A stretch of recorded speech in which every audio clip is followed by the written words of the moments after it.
remember when you first you got the job here? You came to Rayos. Oh yeah, I was there. And I think I was with Cece. Uh-huh. And somebody was – I was with Ron Berkowitz, and you came in. I'm like, that's Aaron Boone. What are the chances that Aaron Boone just got the job and is here at Rayos? Hey, it's been a good ride for you. I had to step in there, man. It was good. Do you actually remember seeing Tiki that day, or are you just pretending? Of course. Okay. Yeah, I mean, we were drinking a little wine. I mean, I was. I don't know what he was. How would I forget seeing Tiki? He hates me. I was going to say, do you like him as a longtime Eagle fan? You probably hate his guts, right? No, I'm not an other team hater. Like, I'm really not. Really? Like, so no, I have all kinds of respect for Tiki. He's taught me how to hold that thing high and tight, baby. You know what I mean? I have about 4 footballs. Oh yeah? Running through our clubhouse. I got 2. I'm throwing them all the time at my house with my kids. Like, we just whip them around the house all the time. So I'm always high and tight, baby. High and tight. I had a bet with Evan that you would hate my brother more than you hated me. No, so I played golf with Rondé, though, a couple of years ago and had a blast. He got rid of the hate from the NFC Championship game in 2000. Yes, that was one of the ugly runs of NFC Championship games. But yeah, I enjoyed playing with him, so I love him. Yeah, he's a stick, too. You do hate the Cowboys, though, at least, right? Yeah. He hates nobody, apparently. Nah, that's not possible. So Chad Bowling, our mental skills coach, is also the Cowboys' mental skills coach. So we have some contacts there and connections. So I don't hate them like as much. Like, I love the Eagles. Right. Like, I love the Eagles. One of my sons loves the Eagles more than me, so he hates everyone else, right? Right. But I don't really hate the other teams. I've gotten to know Wink Martindale a little bit. Enjoyed talking to him. So I enjoy the interactions that I get to have with other sports organizations, coaches, players. You know, I feel like I'm in the player fraternity, so I don't hate other things like you might. Me? I hate nothing. Are you kidding me? I love everybody. All right, we buttered you up enough. Okay. All right, so Aaron Judge is playing a simulated game. What does that mean to you and to us as Yankee fans? When can we expect him? Hopefully soon. This weekend? I don't know. I mean, like, he's playing probably as we speak right now. So it's kind of like day to day. How does he keep going? Like, I think he got 4 or 5 at-bats yesterday, played like 5 innings in the field. Today, he didn't get any action in the field, so we're trying to kind of script it a little bit more to where he definitely gets, some plays in the outfield. He gets action on the bases, and we'll just see how he responds to it. But, everything's in play. Does he need to do a rehab assignment, or can he do these simulated games and then dramatically show up this weekend? Yeah, not necessarily any of that. So, no, he doesn't have to do rehab games, but we're going to see. And we're going to listen to Aaron. He has a voice in this. But do the standings have a voice in this? And also, like, where you are in the season, does that make it like, hey, it's the Orioles, it's the Rays. Come on, let's go. Aaron's got to be right.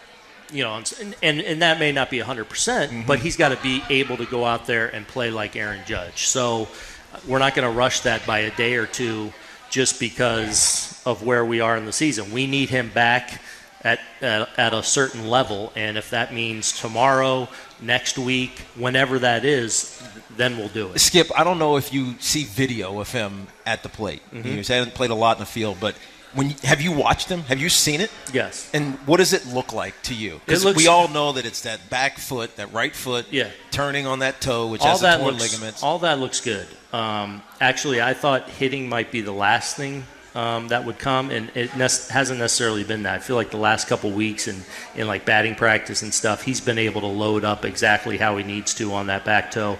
The thing is and it's kind of that unscripted in a game, like when you're fooled a little bit, or you got to check your swing and you got to ride it out a little bit. How does that handle? How does the unintended moves that you make in an athletic event affect, how you're able to protect yourself ultimately? So those are the things we're trying to find out, and he's trying to find out over these next couple of days, where you get in some situations that you don't really script. Yeah. Right. Yeah. Yesterday you said something that I took a little exception with, because you said it's going to be a pain tolerance thing for him. Now, as a football player, you're hurt, you're injured, you play through pain. It is what it is.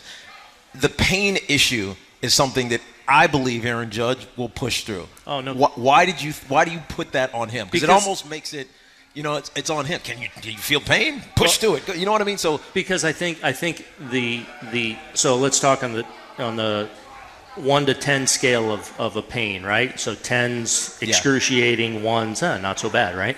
I think one of the things that the doctors have said, if it's at a certain point, then he's probably putting himself in jeopardy with the toe and the ligaments and things like that. So he's got to be at a point to where it's tolerable. Of course, there's going to be some pain involved in that. Yeah. Do you ever tell him it's just weakness leaving your body? Pain. It's just weakness leaving your body. We need you. I don't really. Aaron's. He's a pretty tough guy. And the one thing he's gotten really good at over the last couple of years is how to play through things and how to, govern himself. And I think that's been one of the best things, or the biggest things in his development over the last couple of years is when he's nicked up or dealing with a little pull or something, he's able to still play at a really high level, and he's really learned how to do that well. We got Aaron Boone, manager of the Yankees, with us. We're at the Hard Rock. We'll be here all afternoon. Your guys, for the most part, has handled getting booed very well. I always thought Giancarlo was great at it. Always gave a great answer. Have you sat down with Carlos Rodon and said, Carlos, don't be blowing kisses at people. This could get uglier at Yankee Stadium, because it could. Right. Like, getting booed in Anaheim is far different than what potentially would happen tonight if he didn't pitch well. Yeah, I think that's different. It wasn't necessarily he was getting booed. It was like one individual person right over the dugout looking at you and saying this. So instead of getting into a verbal, yes. So have we talked about it? Yes. But in his defense, it was just kind of responding to a guy right here telling him what he thinks of him and going instead of going, it's so. Wow, it's a learning moment. I want to warn you about something. Yeah. We are sitting very close to the field. There's a guy right there. You see him. He's wearing a That's Baseball Susan shirt. Yeah. His name is Sean Morash. He's a great guy. Really great guy. He is so pissed at Carlos Rodon. Yeah. He is going to boo his ass even before he walks out on the field. He was booing outside today. Is there anything you want to tell him, obviously as a peaceful man, on why he's wrong-headed to be booing Rodon before anything even happens and tonight? That's by extension. That's Sean, and by extension, anybody else who would follow Sean. Yes, he represents a lot of people. Yeah, we're working hard to make sure that there's a happy ending to all that, and that's what we're working at. So I hope he holds back a little bit, and hopefully in short order, those are turning into ovations. Yeah, so the Subway Series, it's 2 games. Doesn't feel like a real series, but it is the Mets. And more importantly, it's a chance for your team to get on track.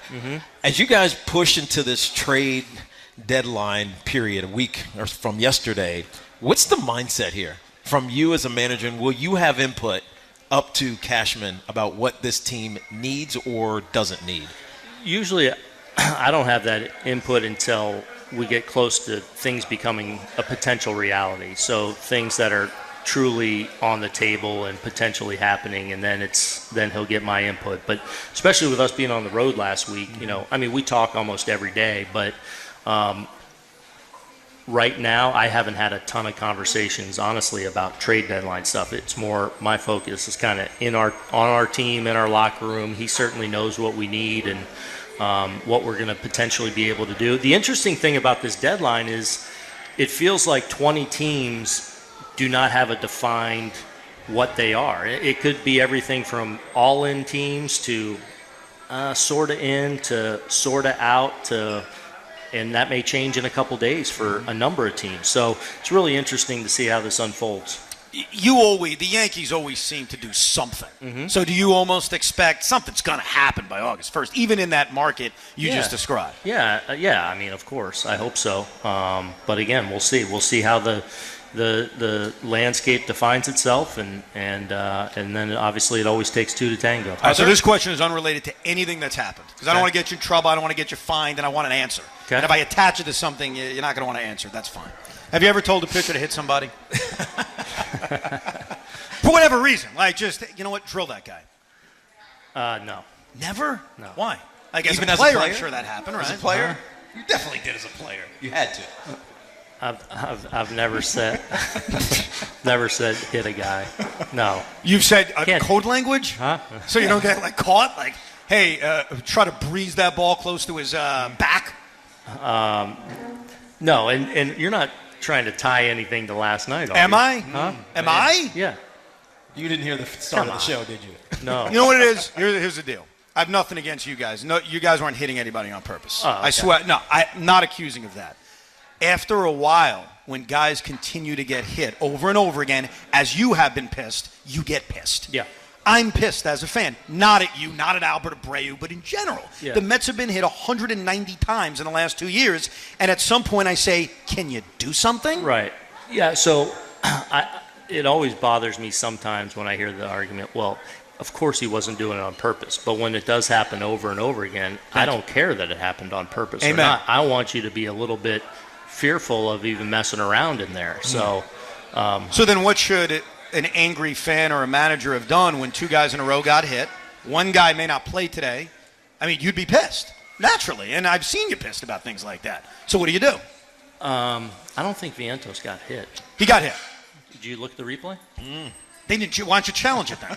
Big shot over there. Because we didn't see it in maybe time. I'm so you think he was pretending to get because he kind of moved his. I don't know. I'm going to go look at it some more. Okay, fine. Who cares about Vientos? Alvarez got hit. He swung at the pitch. Yeah, because he got hit first, Aaron. That's what I said. He got hit first. He swung at the pitch. After he got. That's not even the point. You obviously have felt that It frustration. is the point. If Vientos didn't get hit and Alvarez got hit because he was swinging at the ball, then nobody got hit. But you understand the frustration of stop hitting my guys, obviously. But there's nothing you can do about it, especially if you're not telling your guys, go hit the next guy in the next inning. Because you've never done that Stop stirring it up. No, I'm not stirring anything up. By the way, why are you in uniform so early? The game's in 4.5 hours. Gotta be ready, baby. What time do you normally get? You know why? Because he's got a good body and he wants to look the part. Wow. Okay. Serious. Look good. What were you asking? When do you put your uniform on? Like noon? It varies, when I get here. Okay. What time do you normally get here? Usually I'll be in shorts, though, until a certain point. I usually get here noonish. Noonish? Wow. Yeah. That's some commitment right there. Yeah. All right. I would say good luck tonight, but I don't wish you any luck tonight. I wish you luck after that, though. Yeah. But you don't hate us. I do not hate you, no. See? The Braves, on the other hand, that's a different story. That's a different story. All Thank right. you, Good Aaron. to see you guys, man. Thanks, Aaron. Yeah. Good seeing you. Aaron Boone, the manager of the New York Yankees.